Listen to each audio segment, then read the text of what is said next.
Good morning, students. I'm well here, and I wish same for you also. I wish you stay safe, stay home. But at the same time, I want you to read, to study, to do your best, to prove yourself. Today, we are here to discuss the question answers of chapter number 8, that is wind, storm, and cyclone.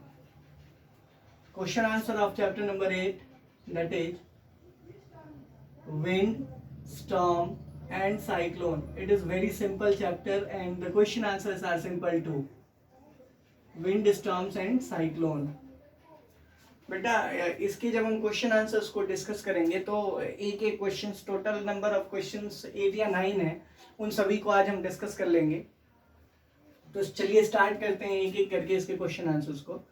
Question number first है fill in the blanks. Fill in the blanks. Fill in the blanks क्या कहता है?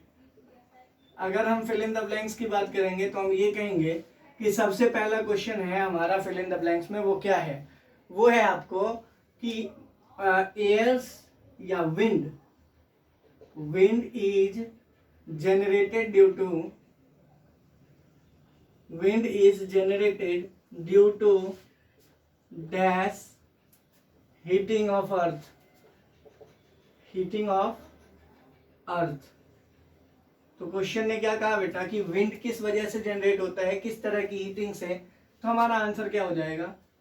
Uneven heating. क्या हो जाएगा? Uneven heating. Wind is generated due to the uneven heating of the earth. Second point क्या है? Second point है, एक तो wind is generated due to the uneven heating of the earth, ये तो पहला पॉइंट हो गया. अब दूसरे पॉइंट में क्या कह रहा है? दूसरे पॉइंट में कह रहा है क्या कि air always moves from, air या फिर wind always moves from dash pressure region to dash pressure region. Means what कि किस प्रेशर रीजन से किस प्रेशर रीजन की मूव करता है. तो हम कहेंगे क्या? High pressure region to low pressure region. High to low move करता है कभी भी विंड. अगर हम विंड की बात करेंगे तो हम कहेंगे क्या कि ये हमेशा हायर प्रेशर रीजन से लोअर प्रेशर रीजन की ओर मूव करता है. मीन्स व्हाट कि every time it moves from higher pressure region to lower pressure region. तीसरा पॉइंट क्या है बेटा? Moving air is called dash. Moving air is called dash. तो मूविंग एयर को हम क्या कहते हैं बेटा? ठीक है. फोर्थ है air also causes dash. Air भी क्या कॉज करता है? प्रेशर. क्लियर है? कोई प्रॉब्लम नहीं है यहां तक. ये तो फर्स्ट क्वेश्चन था जिसमें हमें ये डिस्कस करना था कि फिल इन द ब्लैंक्स के अंदर कौन कौन से आंसर्स आएंगे और कैसे आएंगे. क्योंकि हमें पता है कि विंड जो जनरेट होता है वो किसकी वजह से होता है? अनइवन हीटिंग ऑफ द अर्थ की वजह से. अगर हम एयर या विंड की बात करें तो ये हमेशा हाई प्रेशर रीजन से किधर की ओर मूव करता है? लो प्रेशर रीजन की ओर. तीसरी और अहम बात ये है कि मूविंग एयर को हम क्या कहते हैं? तो हम कहेंगे क्या कि मूविंग एयर को हम कहते हैं विंड. जब भी हम मूविंग एयर की बात करते हैं तो हम ये कहते हैं कि moving air is called wind. और लास्टली है एयर ऑल्सो कॉजेज डैश. तो हम जानते हैं कि एयर की वजह से प्रेशर भी जनरेट होता है. चलिए अब हम दूसरा क्वेश्चन डिस्कस करते हैं जिसमें क्या कहा गया है हमसे. क्वेश्चन नंबर सेकंड है, हम सीरियल वाइज डिस्कस नहीं कर रहे हैं, हम एक एक करके सभी क्वेश्चंस को डिस्कस करेंगे. क्वेश्चन नंबर सेकंड है कि write two experiences which suggest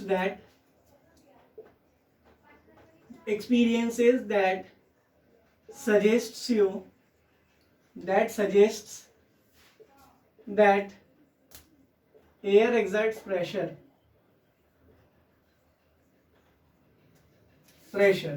दो आपको एक्सपीरियंस बताने हैं जिनसे आपको ये लगा हो कि हाँ एयर जो है वो एक्सर्ट करता है क्या, pressure.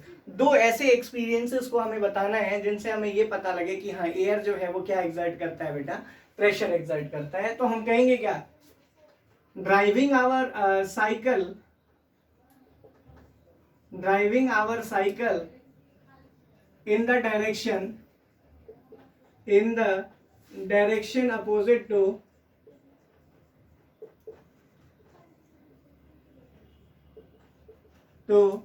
that of,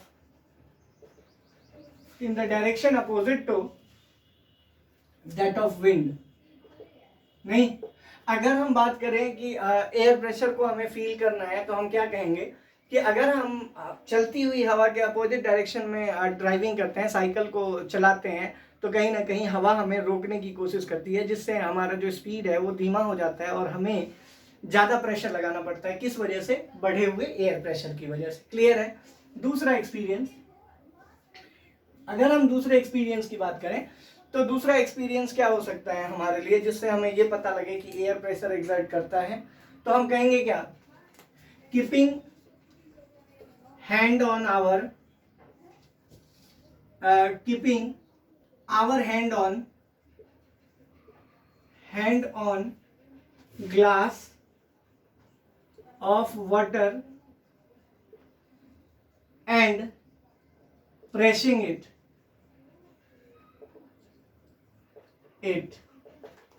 as a result the hand gets attached to the glass, which is also due to air pressure, which is also due to air pressure।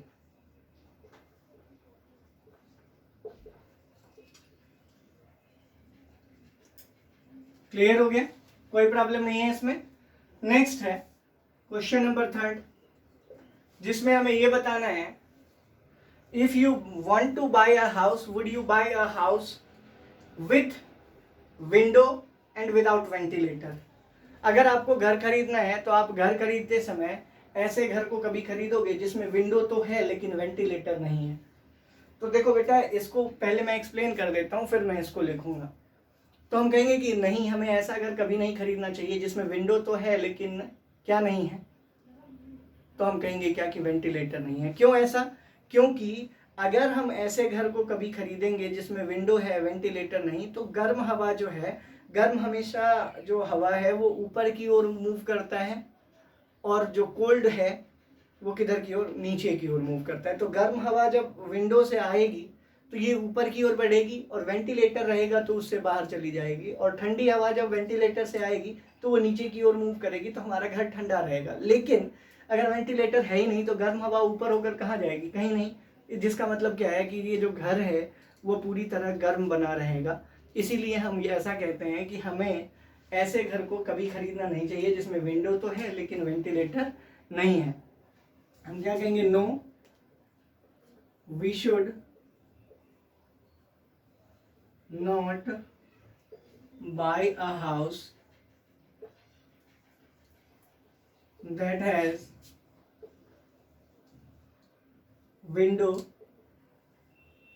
But no ventilator, but no ventilator।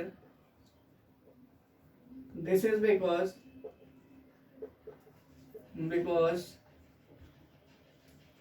the warm air entering from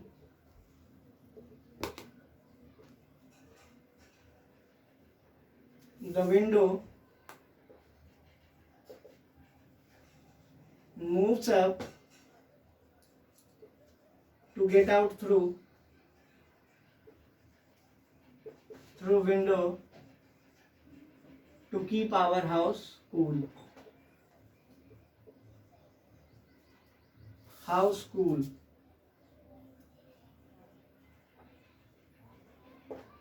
If It is not so.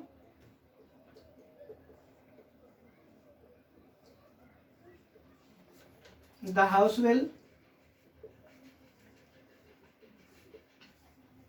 become very hot and humid. Hot and humid. Humid. Because the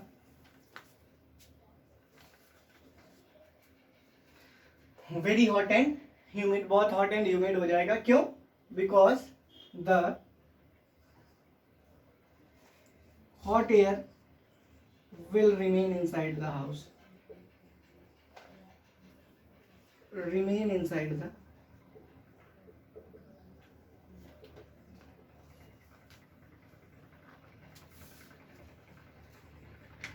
clear हो गया? कोई problem ही नहीं है इसमें, तो समझ में आ गई बात.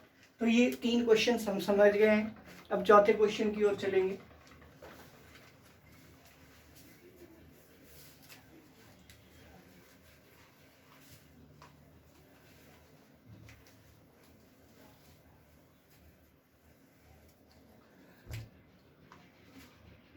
फोर्थ क्वेश्चन ये कह रहा है, discuss the ways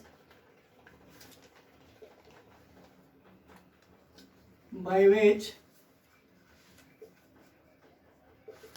you can find the direction of wind at a place. The direction of wind at a place. तो देखो बेटा, इसके कई तरीके हैं. हम जो है वो नॉर्मल और लोकली यूज्ड तरीके की बात करेंगे, जिसमें सबसे पहला है कि अगर हमें विंड का डायरेक्शन पता करना है कि विंड किधर की ओर मूव कर रहा है, तो सबसे पहले hoist the flag. Hoist the flag at a place. At a place the direction of flag will tell us the direction of flag moving या blowing will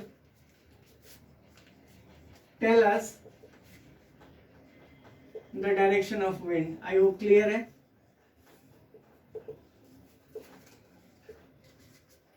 दूसरा, the falling leaf from the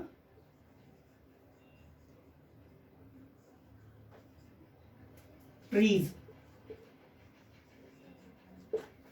The falling leaf from the trees मतलब ये कि पेड़ से गिरते हुए जो पत्ते हैं वो भी यूजुअली डायरेक्शन हमें बता सकते हैं. और भी तरीके हैं, जैसे अगर हम किसी डायरेक्शन ओरिएंटेड ऑब्जेक्ट को रखते हैं तो वो अगर मूव करता है तो जिस डायरेक्शन में मूव करता है वही कहीं ना कहीं क्या है कि विंड का डायरेक्शन हमें बताता है. अगला क्वेश्चन है क्वेश्चन नंबर 5, जो हमें ये कहता है, व्हाई आर होल्स मेड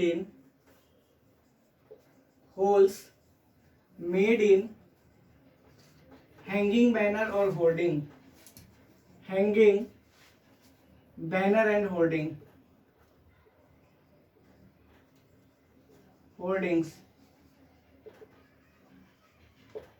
देखो बेटा, हैंगिंग बैनर और होर्डिंग्स मैंने आपको पढ़ाते समय भी बताया था कि हैंगिंग बैनर्स और होर्डिंग्स में स्मॉल होल्स इसलिए होता है क्योंकि हम चाहते हैं कि वो ज़्यादा समय तक चले और हम उसको एयर प्रेशर से क्या करना चाहते हैं, बचाना चाहते हैं. क्या करना चाहते हैं? तो हम कहेंगे बचाना चाहते हैं. हम कहेंगे क्या, why are holes made in hanging banners and hoarding, question mark.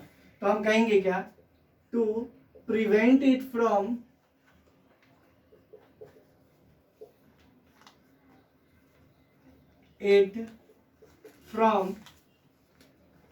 getting torn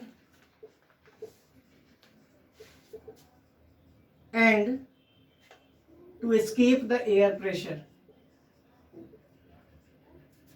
Escape the air pressure.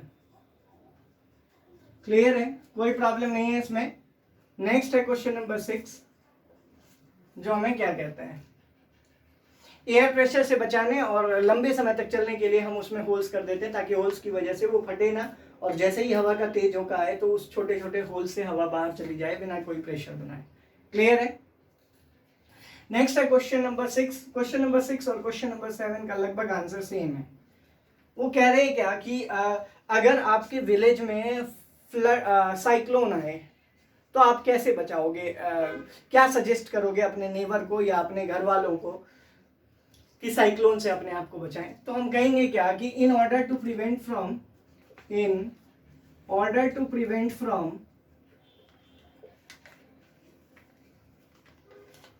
Cyclone, in order to prevent from cyclone, must listen to the news bulletin,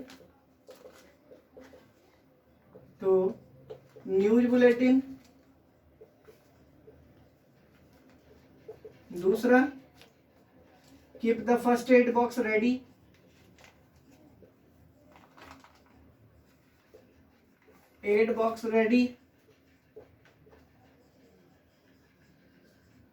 तीसरा क्या है बेटा, store the portable water for drinking,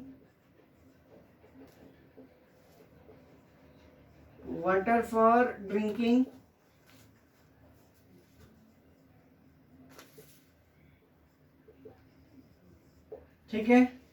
और fourth point क्या है कि जिसको हम लास्ट पॉइंट कहेंगे कि move towards a safe place. तो ये कुछ ऐसे तरीके हैं जिनसे हम साइक्लोन से बच सकते हैं। क्लियर है।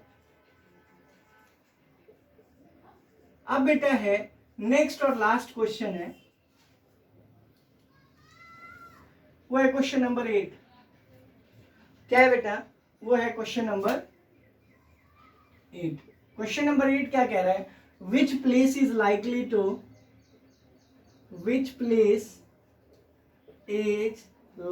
टू get stricken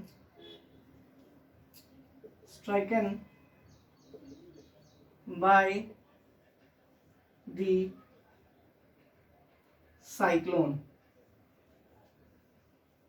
तो हमें पता है, ऑप्शन में दिया है चेन्नई, दूसरा पुरी, तीसरा कोई भी ऑप्शन हम ले लेते हैं जैसे दिल्ली, और चौथा है कौन सा, तो हम कोई भी सिटी ले लेते हैं, कोई भी सिटी मतलब एक ले लेते हैं मिर्जापुर सपोज। तो देखो बेटा, जो समुद्र से बिल्कुल चिपका हुआ होगा उन्हीं जगहों पर साइक्लोन आने के चांसेस हैं। एक तो चेन्नई में और दूसरा पुरी में, क्योंकि दोनों ही जगह जो हैं वो समुद्र से सटे हुए हैं। यहाँ पर कंफ्यूज नहीं होना है, क्वेश्चन नंबर 6 और क्वेश्चन नंबर 7 दोनों का आंसर एक ही है कि अगर आपके घर में आएगा साइक्लोन तो आप कैसे बचोगे, और अगर दूसरों के घर में आएगा तो उनको कैसे बचाओगे। तो दोनों ही केसेस में आपको यही प्रोसेसेस अप्लाई करने हैं, क्योंकि अपने घर में कुछ एक्स्ट्रा आप नहीं करोगे या उनके घर में कुछ कम नहीं करोगे, क्योंकि वो भी आपके नेबर में है। तो जितना आपको नुकसान है उतना उनको नुकसान है। आई होप क्लियर है। तो आज इस क्वेश्चन आंसर के सेशन में इतना ही। नेक्स्ट क्लास में जब हम मिलेंगे तो आगे नेक्स्ट चैप्टर स्टार्ट करेंगे, जो कि चैप्टर नंबर 9 है। Till then stay home, stay safe, god bless.